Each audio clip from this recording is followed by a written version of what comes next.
Hello વિદ્યાર્થી મિત્રો, કેમ છો બધા? મજામાં ને? મારી આ યુટ્યુબ ચેનલમાં આપ સૌનું સ્વાગત છે. તો આજે આપણે જોઈશું 12th સાયન્સ કેમિસ્ટ્રી ચેપ્ટર 1 દ્રાવણો એટલે કે સોલ્યુશન. તો આજનો આપણો ટોપિક છે એઝિયોટ્રોપિક. શું છે? એઝિયોટ્રોપ. હવે જો એઝિયોટ્રોપ જે દ્વિઅંગી દ્રાવણના પ્રવાહી અને બાષ્પ અવસ્થાના સંઘટન, પ્રવાહી અને બાષ્પ એટલે કે વાયુ સંઘટન સરખા હોય. હવે પ્રવાહી અને વાયુ બંને અવસ્થાઓ સરખા હોય તેને તથા તે અચળ તાપમાને ઉકળે તથા તેમને વિભાગીય નિસ્યંદનથી અલગ કરી શકાતા નથી. હવે અચળ તાપમાને ઉકળે પણ એમને અલગ કરી શકાય નહીં. તો તેવા દ્રાવણોને કેવું કહેવાય? એઝિયોટ્રોપ કહેવાય છે. તો તેવા દ્રાવણોને એઝિયોટ્રોપ કહેવાય છે. બરાબર.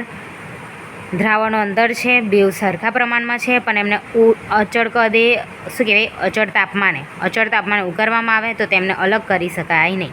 હવે અલગ ના કરી શકાય એવા દ્રાવણોને શું કહેવાય? એઝિયોટ્રોપ. હવે એવા બે પ્રકાર છે, નિમ્નતમ ઉત્કલન એઝિયોટ્રોપ અને મહત્તમ ઉત્કલન એઝિયોટ્રોપ. બરાબર. તો જુઓ, હવે એની અંદર બે ભાગ પાડવામાં આવે, નિમ્નતમ ઉત્કલન એઝિયોટ્રોપ અને મહત્તમ ઉત્કલન એઝિયોટ્રોપ. તો નિમ્નતમ ઉત્કલન એઝિયોટ્રોપમાં દેખો, જે દ્રાવણો રાઉલ્ટના નિયમનું વધુ ધન વિચલન દર્શાવે તે પેલું કેવું? મહત્તમ. જે દ્રાવણો રાઉલ્ટના નિયમથી વધુ ઋણ વિચલન દર્શાવે તે. હવે આની અંદર નિમ્નતમ ઉત્કલન એઝિયોટ્રોપમાં છે ઇથેનોલ અને પાણી. મહત્તમ ઉત્કલન એઝિયોટ્રોપમાં છે નાઇટ્રિક એસિડ અને પાણી. હવે આ કેટલું મળે?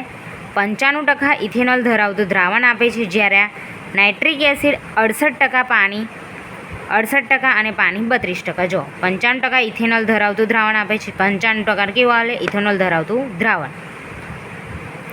હવે આની અંદર નાઇટ્રિક એસિડ 68% છે, તો પાણી કેટલું?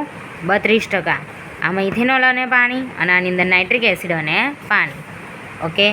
જે દ્રાવણો અલગ કરી શકાય ના, જેમનું નિસ્યંદન અલગ કરી શકાય ના, જેમનું વિભાગીય નિસ્યંદનથી અલગ કરી શકાય ના, જે દ્રાવણોને આપણે અલગ કરી શકીએ ના, તેવાને શું કહેવાય? એઝિયોટ્રોપ. જે દ્રાવણોને અલગ કરી શકાય ના તેને કહેવાય એઝિયોટ્રોપ. જોઈ લો.